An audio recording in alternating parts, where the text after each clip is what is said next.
Ano nga ba naging process namin nung kinuha ko yung kapatid ko sa Pilipinas at isinabay ng ate ko papunta dito sa Dubai? Message nga sa atin si Kabayan, "Ma'am, napanood ko po yung vlog mo, as ko lang paano kunin ng kapatid at kasabay umalis ng Pinas, going to Dubai, ano po kaya ang requirements sa immigration?" Thanks po. Bago natin sagutin si Kabayan, well, nandito nga pala ang mga kapatid ko ngayon sa amin kasi pagka-DF nila kinabukasan, nagpupunta sila dito sa amin at alam nyo na kung bakit. Food is life! Nagaya nga pala silang gumawa, mag-DIY daw kami ng pizza at syempre ng ice coffee. Ewan ko ba, kami magkakapatid, pag magkakasama kami, palaging pagkain na nasa isip namin. Ganito din ba kayo magkakapatid pagka nagkasama-sama? Walang ibang inisip kundi pagkain nyo. Tip mo kakakain nyo lang tapos iniisip nyo na kaagad, anong lulutuin natin mamaya? Anong kakain? Saan tayo kakain? Diba? Kaya naman talaga, Diyos ko, walang papayat sa pamilyang to. Sabi pa nga sa amin dati ng nanay ko, pinanganak daw kami may betchin sa dila kasi ang hilig-hilig talaga namin kumain. Ewan ba, yung mga pamahiin na matatanda or biro lang, hindi talaga namin. Pero parang totoo nga kasi wala kaming kagana-ganang kumain sa kabalaran. At hindi rin naman talaga may itatanggi, kitang-kita nyo rin naman talaga sa katawan namin. Okay, balik tayo sa tanong ni Kabayan. Ano nga ba ang requirements sa immigration pag isasabay mo ang kapatid mo dito sa Dubai na manggagaling sa Pilipinas? Yung sasabihin ko po ay based lang sa experience namin at hindi ko rin po alam yung kung ano ang pinagdaanan ninyo. Siyempre magkakaiba-iba naman po tayo ng proseso na ginawa. Bago pa umuwi ng Pilipinas ang ate ko para magbakasyon ay planado na namin na isabay ang kapatid ko pabalik dito sa Dubai. Nagpasis kami sa travel agency dito sa Dubai kasi nga hindi ko rin magawang mag-DIY at busy rin kami. May kanya-kanya rin kasi kaming trabaho dito. Nagpasis kami para sa visit visa niya for 1 month, then para sa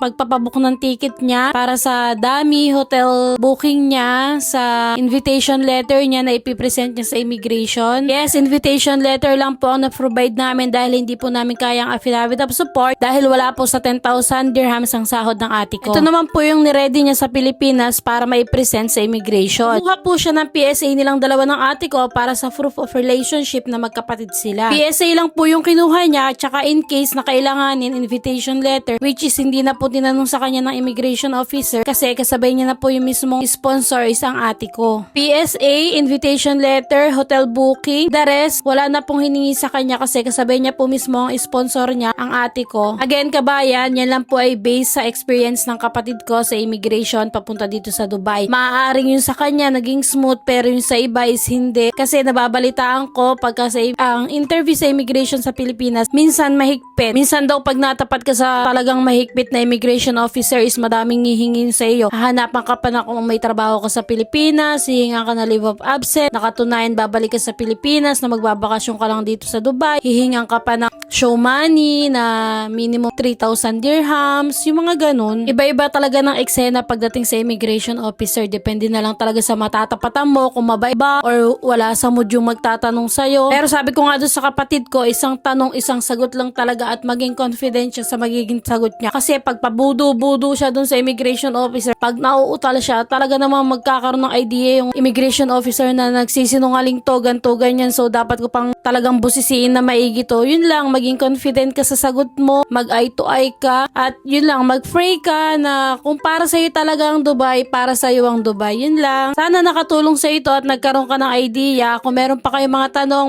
mag-comment lang kayo or mag-message. I'm willing to help naman mga kabayan. Yun lang. Thank you for watching. Follow for more. Masalama!